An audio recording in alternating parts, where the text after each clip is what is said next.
to see myself on this side after spending 4 memorable years on the other side where the students are. And special thanks to Amit sir for considering me to be able to do justice to this topic. Yeah, so without further ado, let's quickly jump to the topic. I'll quickly share my screen as well.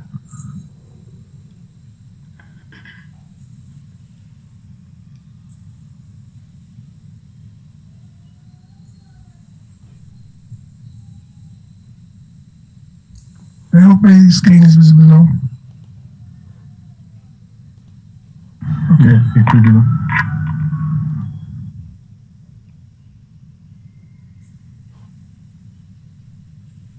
Yes, it is visible, Vishal.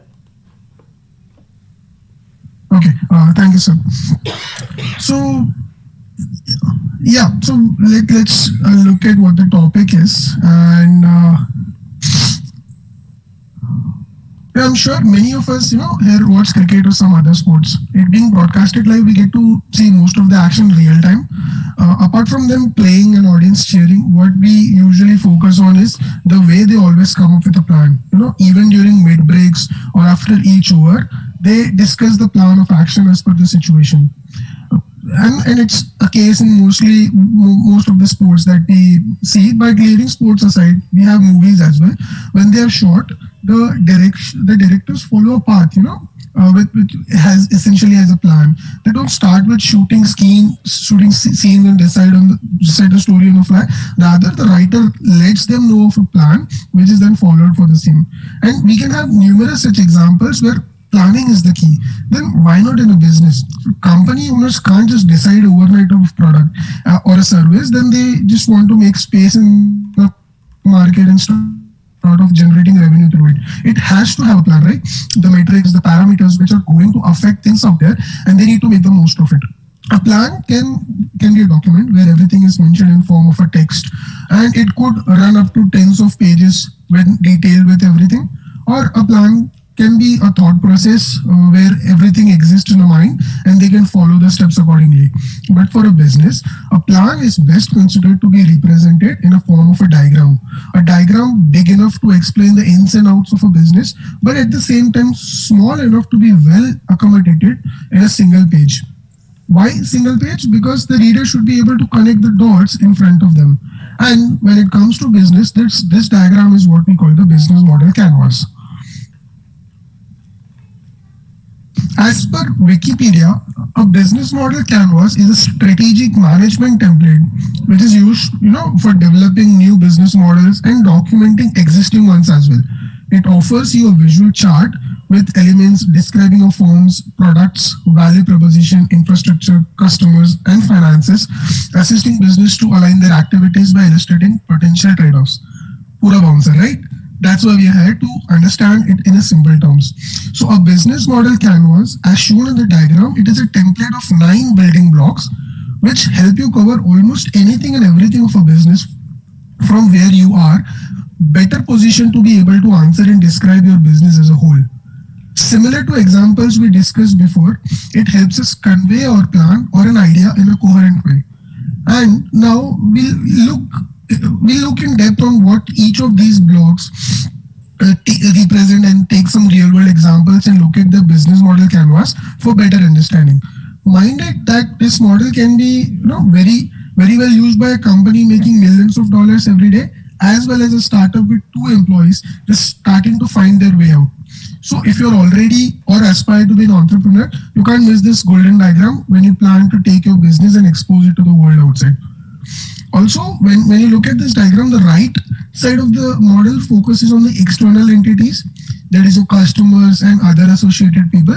The left side focuses on the internal side of the business, and they both meet at the center, describing the value proposition and other details.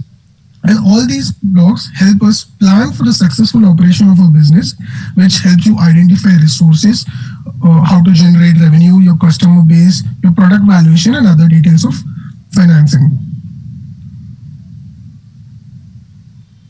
Okay, so let us begin with our very first block from the right hand side, which is customer segments. So customer segments, it helps you identify who your customers are. It tells you that your customer doesn't exist for you, rather you exist for your customers. And it makes sense to start with the thought of process on what exactly your target audience look like. You can't have a product on the fly for which you don't know who the customers are. Imagine, launching a pink color 50 kg dumbbell and later reconciling to the thought of who's going to use this, right? It's always better to shape your product based on your customers' likings, and for that is really important to know your customer. Similarly, if you're a service-based company, your customer can be an organization as well. Say your business helps people develop a website for them. In such a case, your customer need not be an individual but a whole company itself. And let's say your business caters to different types of customers, then this section helps you categorize them into different groups based on their age, gender, could be geographic location, their habits, their interests, and whatnot. If I were to give an example, we could you could be a beverage company. Then for adults, you would probably go for an energy drink, and for kids, you might choose to go for something which is fruity and sweet in nature. You also need to determine what your product is doing for the customers. Is it solving a problem or is it just catering to the need of the customer? A need can be defined as something that is a good to have thing. Probably, if you're selling cold drinks, you are catering to the need of entertainment. But if you're selling a syrup or a vaccine for a disease, then you're solving a problem. All these things help you define your customer and help you shape your product in a better way. So that was our first segment, the first block in the business model canvas to know your customer. Next up we have is customer relationships. Now that we know who our customers are, we need to know how to establish a relationship with them. While we make how do we make them have our first purchase with our business, and once they do, how do we continue to grow a relationship with them? It helps you define how do we interact with our customers. Do we meet them in person?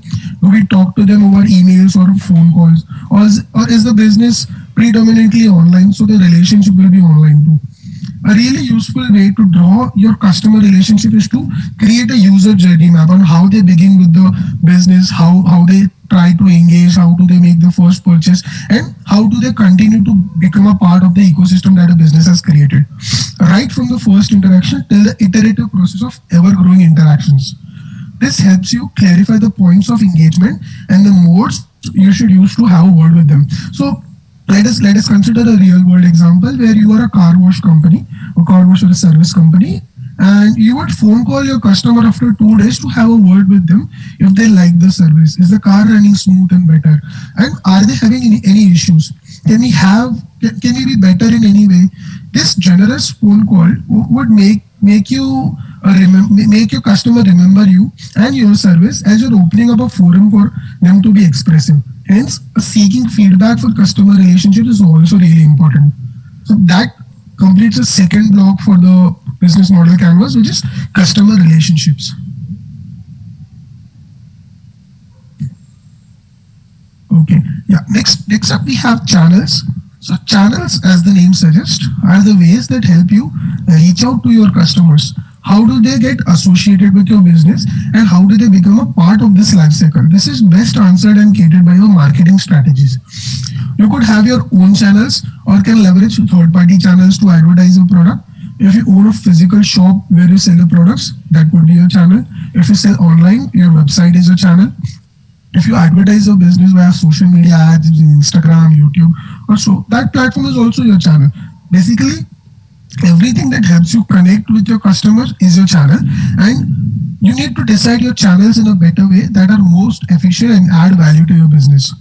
For a kid toy shop, you wouldn't prefer an online website, as no kid would visit and force their parents to buy a toy.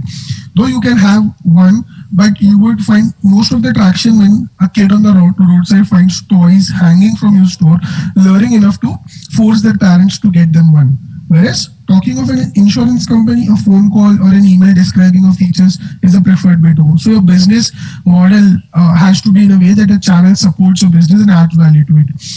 Few more examples of channels could be your billboard hoardings, your public speaking, asking celebrities to promote and advertise, and seminars and many such things.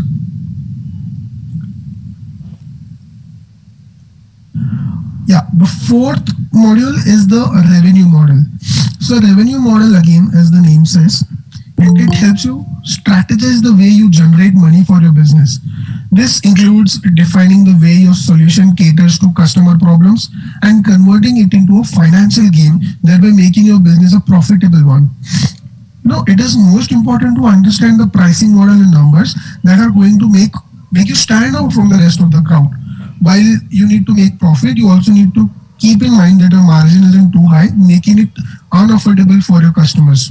You can't be selling a cup of coffee for 400 bucks until you become one of those giants, right?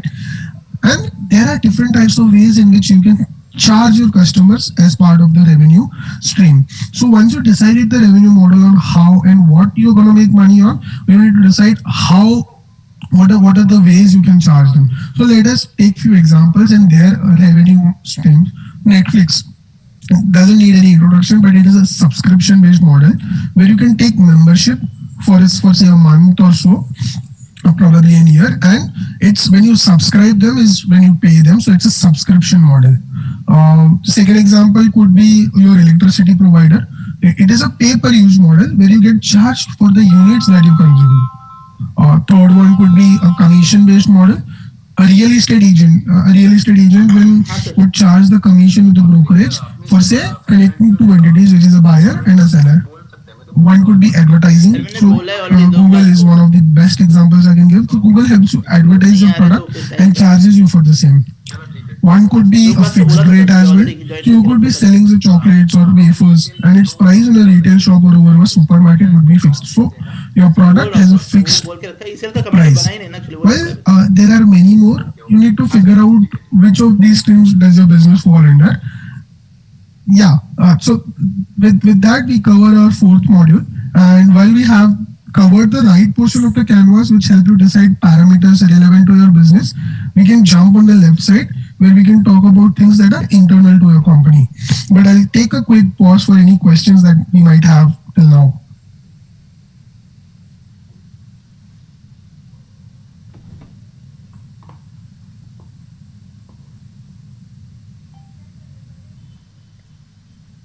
Okay, I'll take it as a no, and then I'll move on our fifth block on the left hand side, which describes our key activities.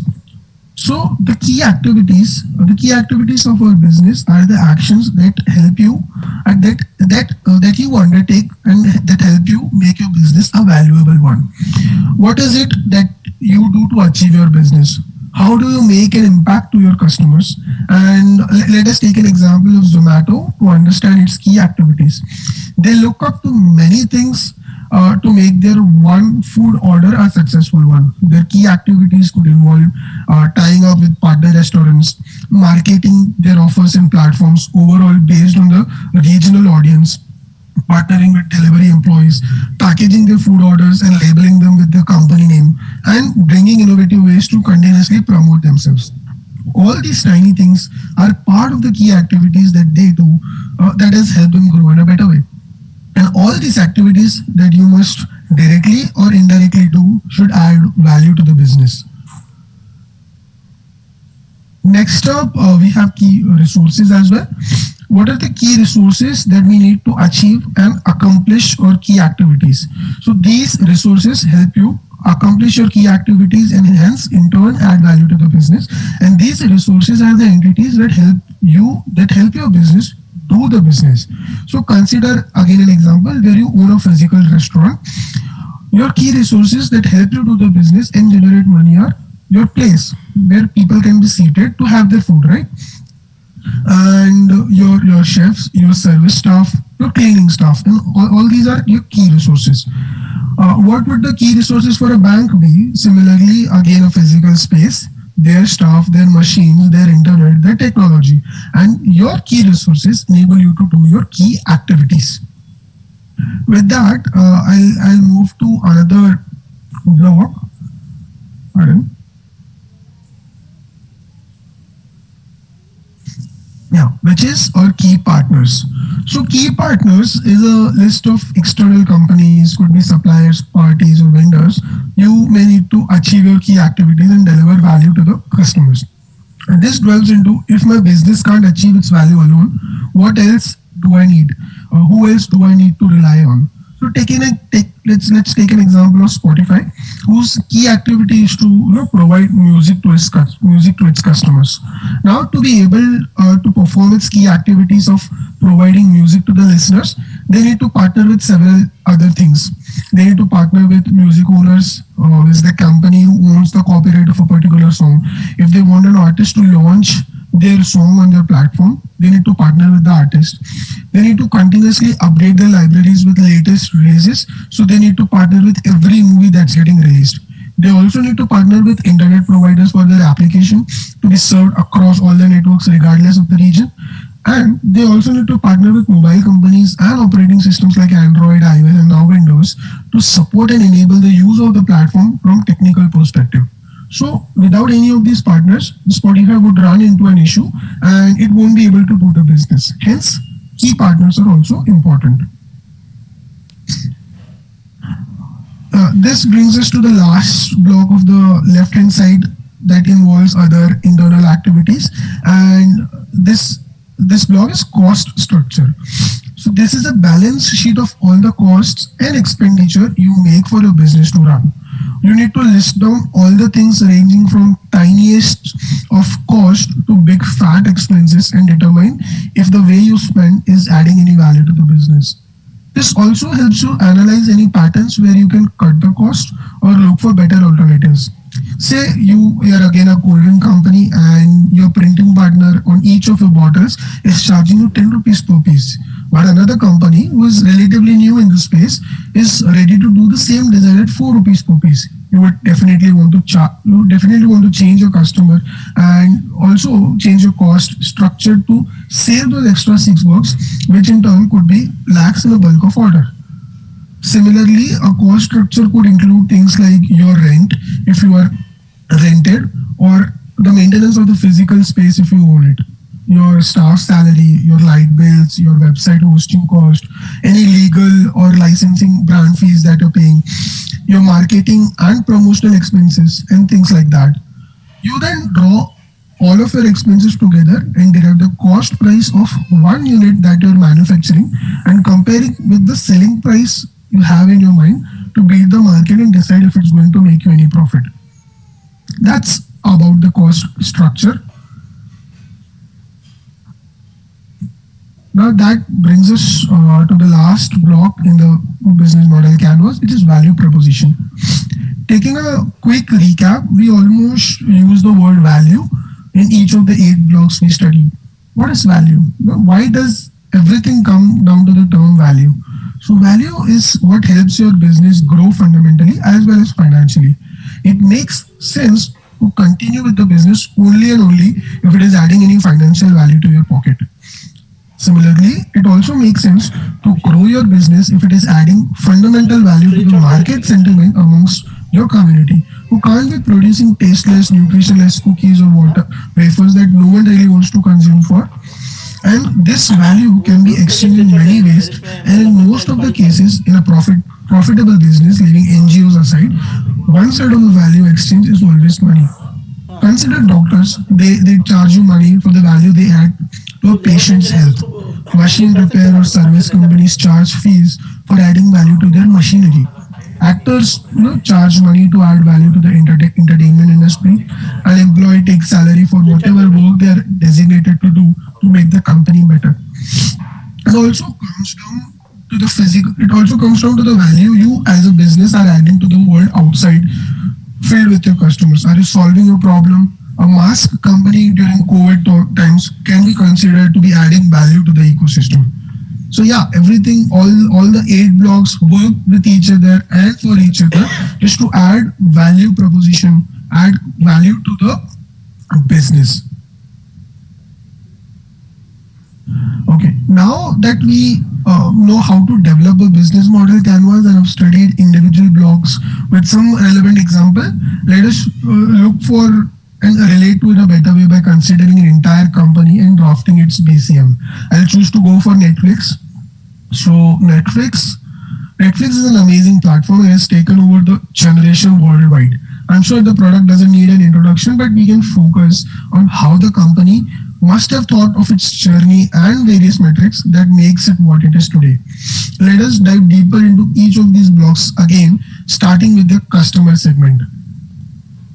Probably we can start with value proposition because everything then adds up to value proposition. So yeah, value proposition. Let us look at let us look at the value Netflix is adding to the market. They help the entertainment industry with 24/7 streaming. They don't really have any ads. They let you view the content in 4K, which was a very big thing few years back. And apart from movies floating around, they also add their own content, which they promote as Netflix originals. Basically, the ones they write, produce, direct, and release themselves. They let you have a 30-day trial period, though they ask you for your credit card details, but they let you cancel at any time, which is actually a healthy feature outside India. The biggest and the most successful thing that they are known for is their AI model. People simply love the way Netflix engine adapts to their user choices and recommends stuff that they would love to spend time on. So that is the value that Netflix is adding to its customer. But who is their customer? We come to the segment, customer segments, and anyone and everyone interested in watching movies, web series, TV shows across their reach of 190 countries across the globe is the customer set. They have content for all the age groups that they cater to. They don't stop there, right? They have an ocean of content from genres ranging from cartoons, comedy, thrill, horror, documentaries, and their ever buzzing sci-fi TV shows as well. Next up, we can move to customer relationship. How do they engage with the customers? They have an online supporting chat tool for customers trying to get their queries resolved. They continue to interact with their subscribers and followers over social media channels. We've always seen them interacting with their users on their Instagram stories. They keep giving away various gift cards. And the most common use case to self-service the content the subscribers need to watch. That is, the customers have a control over whatever they are looking for without having to follow whatever is being streamed, which is the case in case of triple cable televisions. Next up, we have channels. So channels via which they engage with the customers are usually their website for laptop users and mobile application for phone users. The platform has taken over their reach to be a default streaming platform over smart TVs and gaming consoles as well. To give you a bit of fun fact about Netflix, they actually started as DVD or CD selling companies during late 90s in California. So their physical stores were also one of the channels via which they engage the customers. Yeah, so that brings us to the last model on the right hand side, which is the revenue model. Online subscription, it has been ruling the media industry, and they come up with various plans ranging from monthly mobile only plans to yearly plans across screens as well. Back then, when they used to sell DVDs and CDs, it was the primary revenue stream. And nowadays, Netflix has also started product placements in which they let brands advertise their products in Netflix originals, and they charge them for the same. Say they are showing you a screen where the main character is wearing a bag, and they would smartly for a couple of seconds emphasize over the brand of the bag and and charge the item for its promotion. So that's how they have come up with another revenue stream that makes them money as well. So yeah, this brings us to our left side of the model, which deals with our internal things of the company. And to begin with, we can start with key activities. So what are their key activities? To maintain and expand their content with latest movies and shows, without which they aren't really a thing. So that's the major key activity. They also need to continue produce their own shows to make space and impact in the market. Licensing work, they need to continue to hold the license and copyrights to any movies being released that they want to have on their platform. They also need to retain their customers with any major feedbacks. So all these key activities help them grow in a better way. Key resources. The software developers are the key resources which continue to scale and upgrade the platform with a wonderful user experience that they give. And also their AI algorithm, which has made them become one of the leading OTT platforms. Now we can jump to key partners. Smart TV companies. Smart TV companies is one of their biggest partners because Netflix wants to be a default available platform over there. Same is the case with gaming consoles. So they both, the companies are their key partners. Google and Amazon. Yes, Google and Amazon are the key partners as well, because the Netflix platform is hosted on Amazon Cloud, and it uses Google's advertisement platform to reach out to new customers as well. So even the competitors are their key partners, and TV network and movie industry companies from which they can get the membership of various new releases. So all these sum up to their key partners, and they key partners give them key resources, and these key resources in turn help them do the key activities which add value to the business. The last block in the business model canva is the cost structure. So yeah, cost structure, things and entities that they pay on daily basis to keep them running. The first one is licensing. Goes without saying, they need to have a license for everything that they are streaming on the platform. Their production cost for Netflix originals, yeah, whatever they release and produce, they have their logistics and cost for that. Payment to its employees, actors, and the crew.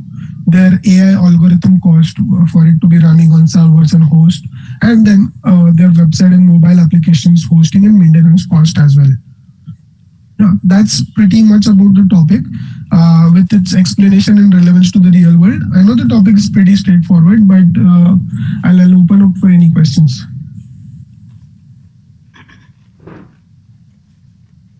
Hello.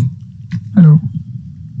Yeah. So, sir, there are broadly marketing, operations, finance, HR in a normal business, right? So, Mhm. at what stage of the business or startup does marketing become important? Implied that you have a product. If you have a product ready and you think that you can make a space in the market, that is the moment when you start marketing. Probably you can start marketing at a low level to see what sort of marketing strategies is becoming helpful to you. Probably you can start similarly at the YouTube ads. At the same time, you can start with seminars and see what is it that is bringing traction to your business, and then you take it to a next level. So once you have the product ready, once you think that you can cater to real life customers, is when you start marketing it. All right. Yeah,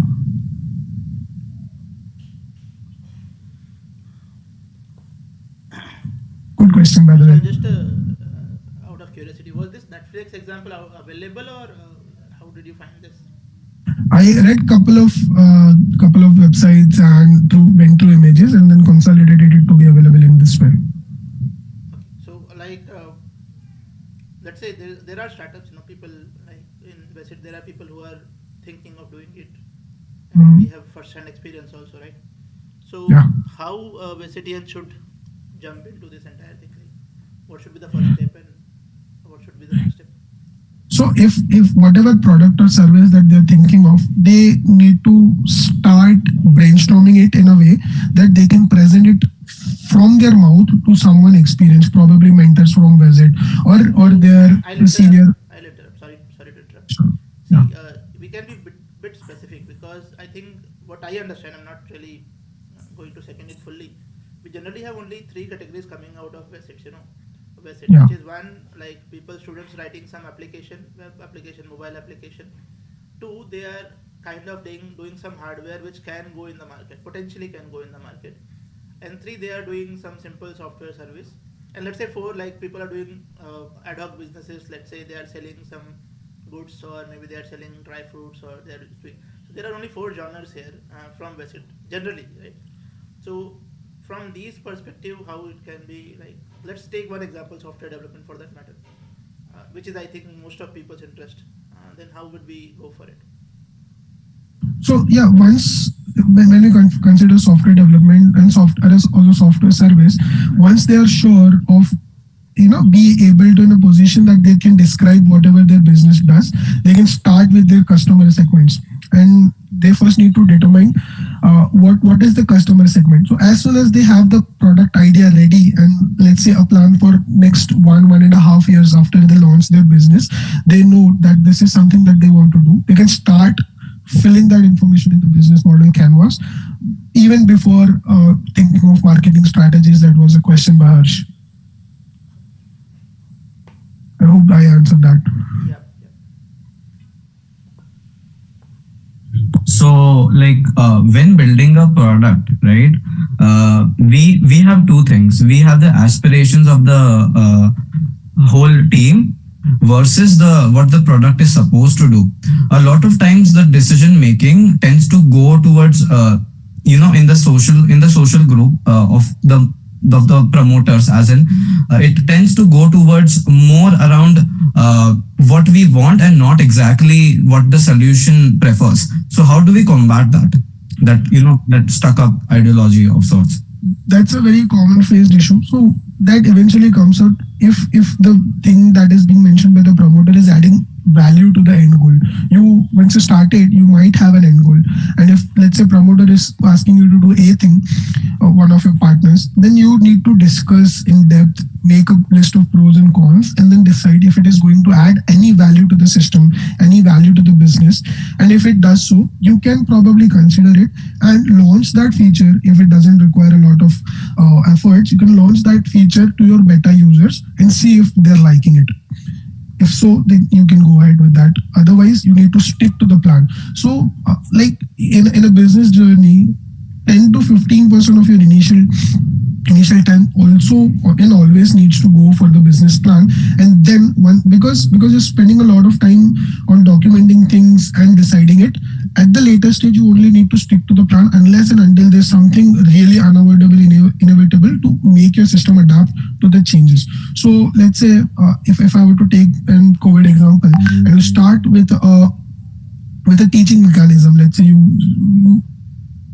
are a tutor and you go everywhere and start teaching folks, and then at the later stage one of your promoters is asking you to do something else.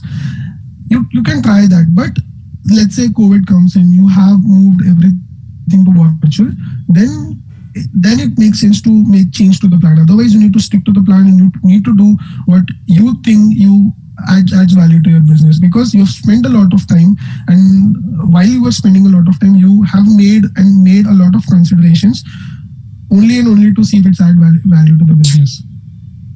All right. A follow up. Thanks a lot. A follow up question to this. Okay, I will give an example for this. So, in a lot of fintech startups today, you have what we call, like those buy now, pay later services. A lot of credit lines. A lot of startups in that fintech space are going towards that only, right? So, do we prefer generalization or a specialization when it comes to product building? Like does it needs to be specialized in something or does it needs to be generalized कि हाँ ये सब कर सकता है ये वैसा? No, so it actually goes hand in hand. You could generalize few things. For example, Paytm.